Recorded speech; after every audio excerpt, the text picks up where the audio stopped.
Good afternoon and welcome to Nasdaq Trade Talks. I'm your host, Jill Malandrino, global markets reporter at Nasdaq. Joining me at the market site in Times Square, New York City, we have Sky Guo. He's the CEO of Cypherium. We're going to take a look at lowering the barrier to blockchain adoption. Sky, thanks so much for joining us. Welcome to the Nasdaq market site.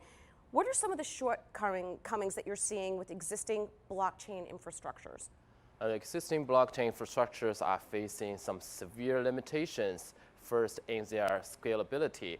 Like Bitcoin can only process 7 transactions per second, while on average we use the Visa and the PayPal that can process over thousands of transactions. So Bitcoin's transaction is definitely impractical for real-time processing payments.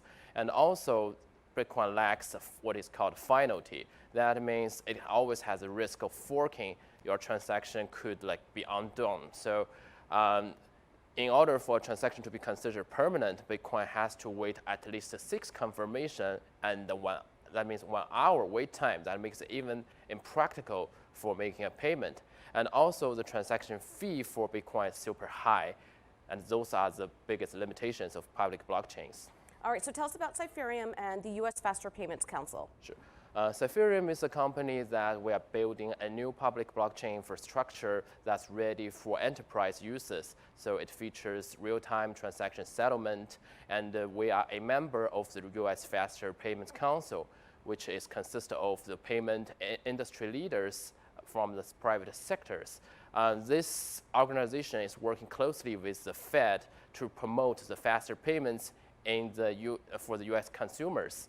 And we create fraud definitions and frameworks for the upgrade of the technology along the roadmap of the Fed.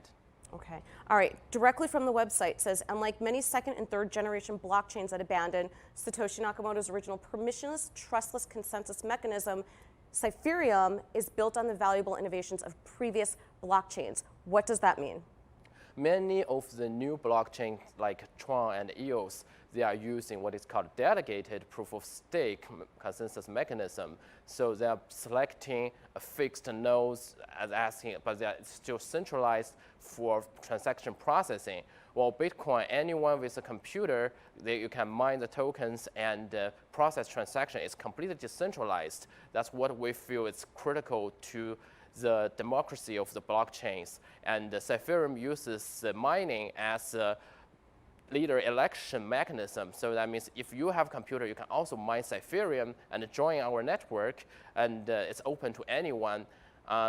We use another algorithm which is called hot stuff. Hot stuff is also adopted by the Facebook's Libra. Facebook has billions of users, so it must be able to process transactions real fast, but it's centralized. And we combine the proof of work with Libra's hot stuff, so we make Cypherium totally decentralized. Right. And then you're also separating the mining functions. That's Right. what makes your technology different. Right. So the mining is only for the election of the validator. It's like preventing hackers who control thousands of botnets to sabotage the network. And for the transaction processing, we use the hot stuff, which enables instant transaction settlement. So any transaction, it only takes less than a second to get settled and processed. Okay, so obviously you could see the benefit there. Yes. Without having to wait as long, and it's much cheaper too. Yes, so we can process over 5,000 transactions per second. So on average, each transaction only costs very little and almost negligible transaction fee.